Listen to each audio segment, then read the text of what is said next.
샬롬, 주님의 이름으로 문안드립니다. 주님의 평강과 생명과 소망의 빛이 이곳을 방문하신 모든 분들에게 함께 하시기를 주님의 이름으로 축원합니다.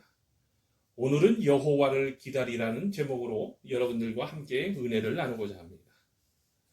여러분, 인생은 기다림의 연속이라는 생각이 듭니다. 농부가 봄에 씨를 뿌려놓고 추수하는 가을을 기다리듯 인생은 그 자체로 기다림인 것 같아요. 그래서 이 인생의 성패는 기다림에 달려있는 것 같습니다. 기다림에 성공하면 인생은 성공할 수 있습니다. 그러나 기다림에 실패하면 인생은 성공할 수 없어요. 그런데 신앙생활을 한 단계 더 나아갑니다. 더 기다림의 연속이라는 거예요. 마치 강태공들이 물고기들이 입질할 때를 기다리듯 신앙생활은 하나님의 때를 인내하며 기다리는 겁니다. 오늘 본문 14절에서 다윗이 이렇게 이야기를 합니다. 너는 여호와를 기다릴지어다. 다윗이 자기를 비롯하여 자기를 따르는 모든 사람에게 권면을 합니다. 그리고 더 나아가 오는 모든 시대의 하나님의 백성들에게 이렇게 권면을 했던 거예요. 여호와를 기다리라. 여러분, 시편 27편은요 대표적인 비탄식 가운데 하나입니다. 비탄시란 다급한 위기 상황 속에서 탄식하며 하나님의 구원을 호소하는 시를 말합니다. 그러니까 지금 다윗은 다급한 위기 상황 속에 있음을 알 수 있습니다. 시편 27편 2절을 보게 되면 그 다급한 상황을 얼마나 무섭게 표현을 했는지, 악인들이 내 살을 먹으려고 내게로 왔다라며 그 다급한 위기 상황을 묘사하고 있습니다. 마치 맹수들이 먹잇감을 뜯어 먹을 것과 같은 기세로 적들이 다윗을 공격하고 있었다는 거예요. 근데 이런 위급한 상황, 즉 내 살을 먹으려고 달려드는 두려운 상황에서 다윗은 이렇게 권면을 합니다. 기다리자. 특히 여호와를 기다리자. 바로 여기에 다윗의 위대함이 있습니다. 다윗이 신앙생활에 성공할 수 있었던 이유 가운데 제일 큰 이유가 바로 기다릴 줄 알았다는 겁니다. 이것이 바로 오늘날을 사는 저와 여러분이 본받아야 할 점입니다. 그러면 오늘 본문에서 여호와를 기다리라고 한 말이 담고 있는 실천적인 의미가 무엇일까요? 첫 번째입니다. 조급하지 말아야 합니다. 오늘 본문을 보면 다윗은 지금 매우 다급한 위기 상황을 맞고 있었습니다. 그런데 시의 내용을 보면 다윗은 전혀 조급하지가 않았어요. 오히려 1절에서 6절까지를 보면요, 다윗은 지금까지 자기가 체험한 하나님의 구원 역사를 회상해 보고 있었습니다. 특히 1절을 보면 이렇게 말하고 있습니다. 여호와는 나의 빛이요 나의 구원이시니 내가 누구를 두려워하리요. 여호와는 내 생명의 능력이시니 내가 누구를 무서워하리요. 다시 말해 지금까지 여호와께서는 빛이 어둠을 몰아내듯 내게서 대적들을 몰아내 주셨다고 합니다. 다윗은 이렇게 다급한 위기 상황 속에서도 차분하게 하나님을 묵상하며 기도하고 있었던 거예요. 그리고 그 기도의 힘으로 두려워하지 않고 차분하게 다급한 상황을 대처할 수 있었습니다. 여러분 어떻습니까? 안타깝게도 대부분의 사람들이 다급한 위기 상황을 만나면 조급해하지 않아요? 그러다가 경고망동하게 되고 사태를 그르치게 합니다. 성경에서 그 대표적 인물을 만날 수 있어요. 바로 이스라엘 왕 초대왕 사울입니다. 사무엘상 13장을 보면 사울이 왕이 된 지 얼마 안 돼서 블레셋과 첫 전투를 벌이는 이야기가 나옵니다. 블레셋이 이스라엘을 치려고 믹바스와 베델 산지에 진을 쳤는데 그 수가 엄청납니다. 사울 왕이 그 소식을 듣고 출전하기 위해 준비를 마쳤습니다. 이제 하나님께 제사를 드리고 출전하기에 기다리고 있었는데 이것의 영적 지도자 사무엘이 빨리 오진 않았던 거예요. 7일이 지나도 오지 않자 백성들이 하나둘씩 돌아갑니다. 사울의 마음이 조급해졌습니다. 그래서 사무엘 대신 자기가 하나님 앞에 제사를 지냅니다. 막 제사를 끝낼 즈음에 사무엘이 도착을 합니다. 그러면서 그 모습을 보고 사무엘상 13장 13절에서 사무엘이 이렇게 말을 합니다. 왕이 망령되이 행하였도다. 왕의 하나님 여호와께서 왕에게 내리신 명령을 지키지 아니하였도다. 지금은 왕의 나라가 길지 못할 것이라. 그렇습니다, 여러분. 사울은 다급한 위기 상황 속에서 여호와를 기다리는 일에 실패했습니다. 조급하게 서두르다가 사태를 그르치고 만 거예요. 이 일로 사울은 더 이상 왕조를 이루지 못하게 되었고 다윗에게 왕위를 넘겨야만 했습니다. 여러분 놀라지 마세요. 한국인의 70% 이상이 조급증에 시달리고 있다고 합니다. 더 큰 문제는요, 이런 조급증이 하나의 정신적 결함 증세로 나타난다는 경우예요. 남에게 뒤져서는 안 되며 학교나 직장에서 선두그룹에 있어야 한다는 생각에 자신을 지속적으로 압박하고 있습니다. 그러니 한국의 자살률이 세계에서 1위라고 하지 않습니까? 참으로 안타까우면서도 부끄러운 기록 아니에요. 사랑하는 여러분, 여호와를 기다리는 삶은 다급함 중에서도 여유를 찾는 삶입니다. 함께 하시는 하나님의 인도를 긴 호흡으로 따르는 삶이라는 것을 깨닫고 상황을 넉넉히 이길 수 있어야 하는 거예요. 여러분, 두 번째입니다. 여호와를 기다리라고 한 다윗의 말이 과연 무슨 의미일까? 철저히 하나님을 믿고 신뢰해야 한다는 겁니다. 오늘 본문의 다윗을 보면 그 태도가 참 놀랍습니다. 3절을 보면 이렇게 기록이 되어 있습니다. 군대가 나를 대적하여 진칠지라도 내 마음이 두렵지 아니하며 전쟁이 일어나 나를 치려할지라도 나는 여전히 태연하리로다. 다윗은 적군이 지금 공격하기 위해서 자기 앞에 진을 치고 있는 상황 가운데서도요, 두려워하지 않았다고 고백합니다. 이제 적군이 공격 나팔을 불고서 일제히 자기 앞으로 물밀듯 밀려오는 상황에서도 여전히 태어날 수 있었다는 거예요. 그런데 어떻게 그렇게 할 수 있었을까? 그렇습니다, 여러분. 그의 오랜 신앙생활의 경험 때문입니다. 지난날 골리앗 앞에 섰을 때 하나님께서 자기를 지켜주셨던 것을 기억했을 겁니다. 사울에게 쫓겨 10여 년 도망자 생활을 할 때 수많은 죽을 고비를 만날 때마다 하나님께서 함께 하셔서 그 고비를 넘기게 하셨던 것을 기억했을 거예요.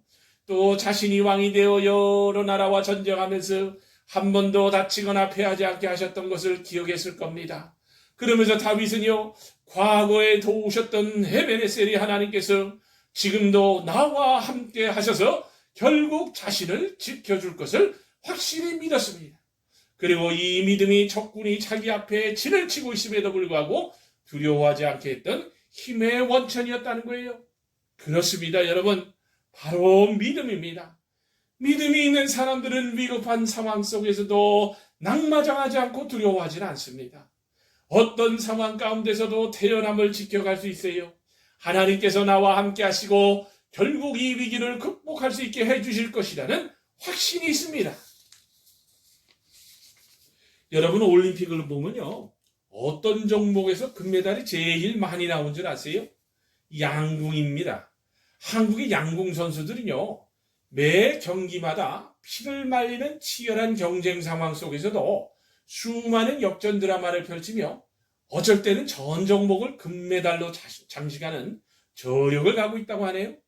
근데 그 저력이 어디서 나온가 보았더니 바로 훈련인데, 한국 양궁의 특별한 훈련 방법이 큰 역할을 했다는 건데, 특히 남다른 담력 훈련과 극기 훈련이 눈에 띈다고 합니다.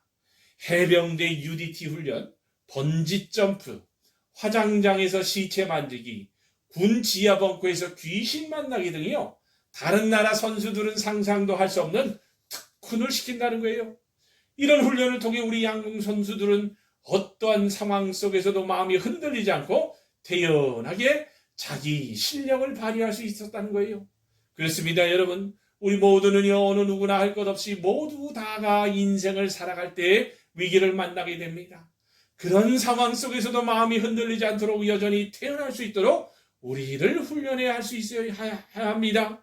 그 훈련의 핵심은 바로 믿음입니다. 하나님께서 나와 함께 하신다는 믿음, 하나님께서 나를 지켜주신다는 믿음, 그 믿음이 필요합니다. 사랑하는 여러분, 여호와를 기다리는 삶은 어떤 상황 가운데서도 철저하게 하나님을 믿는 삶인 거예요.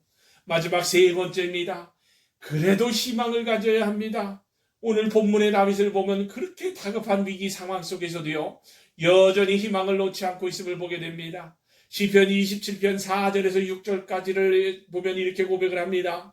여러분, 이해를 돕기 위해서 새 번역 성경으로 읽어드립니다. 주님, 나에게 단 하나의 소원이 있습니다. 나는 오직 그 하나만 구하겠습니다. 그것은 한평생 주님의 집에 살면서 주님의 자비로우신 모습을 보는 것과 성전에서 주님과 의논하면서 살아가는 겁니다. 재난의 날이 오면 주님의 초막 속에 나를 숨겨주시고 주님의 장막 은밀한 곳에 나를 감추시며 반석 위에 나를 올려 높여주실 것이니 그때에 나는 나를 애워싼 저 원수들을 내려다보면서 머리를 높이 치켜들겠습니다. 주님의 장막에서 환성을 울며 제물을 바치고 노래하며 주님을 찬양하겠습니다. 여러분 얼마나 감동적이지 않습니까? 다윗은요 단 하나의 소원과 한 가지 구할 기도의 제목이 있었다는 거예요. 근데 그걸 뭐라고 한다고 합니까? 재난의 날에 종말의 때에 다급한 위기 상황 속에서도 장차 남은 생애 동안 여호와의 성전에서 사는 것이 유일한 꿈이요 희망이었다는 겁니다. 여러분 유대인들은요 출애굽 이후 지금까지 유월절을 지켜오고 있습니다. 이 유월절이 되면 유대인들이 모여서 꼭 부르는 노래가 있다고 합니다. 바로 아니 마민이라는 노래입니다. 히브리어로 된 말인데 나는 믿는다라는 뜻입니다. 이 노래 가사가 이렇습니다. 우리는 구세주가 오시리라는 것을 믿고 있다. 그러나 그는 조금 늦게 오신다. 나는 믿는다오. 나는 믿는다오. 영원한 평화의 그날이 땅에 오리라. 나는 믿는다오. 나는 믿는다오. 그때가 다가오고 있으며 더딜지라도 오히려 나는 굳게 믿는다오. 그런데 여러분 이 노래가 어디서 만들어진 줄 아세요? 놀랍게도 이 노래가 만들어진 곳은요. 나치의 유대인들이 가장 많이 죽었던 저 공포의 아우슈비츠 수용소였습니다. 이 곡을 만들어 불렀던 사람들은 다름 아니라 가스실로 끌려가 죽을 순간을 기다리던 유대인들이었습니다. 저들은 죽어가는 그 순간에도 마지막까지 희망의 끈을 놓지 않고 그 힘겨운 순간을 견뎠다는 거예요. 그렇습니다, 여러분. 여호와를 기다린다는 것은 희망을 가지고 사는 것을 말합니다. 여호와를 기다린다는 것은 바로 천국의 소망을 품고 사는 겁니다. 주님께서 다시 오셔서 이 어려움을 극복하게 해주시고 복되고 아름다운 세상을 펼쳐주실 것을 소망하며 사는 것이 바로 여호와를 기다린다는 실천적 의미라는 거예요. 여러분 말씀을 맺습니다.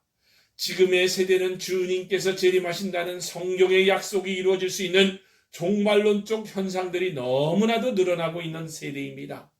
우리가 다윗처럼 저 아우슈비츠 유대인들처럼 비록 다급한 위기의 상황을 맞고 있고 죽음의 순간을 맞고 있다고 해도 결코 희망을 버리지 말아야 합니다.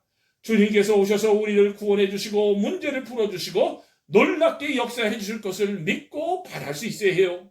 분명히 기다림은 지루하고 힘겨운 일입니다.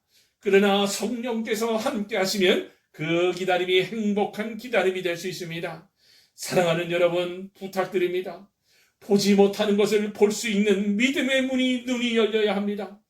앞으로 어떤 일들이 우리 앞에 펼쳐질 줄 모릅니다. 그러나 분명히 주님은 오신다고 약속하셨습니다. 그리고 그것을 기다리는 사람들이 참 성도요 제자라는 것을 꼭 아시고 조급해하지 마시기 바랍니다. 그리고 철저하게 하나님을 믿으시길 바랍니다. 나아가 어떤 상황 가운데서도 희망을 잃지 않는 여러분이 다 되시기를 주님의 이름으로 축원합니다. 아멘.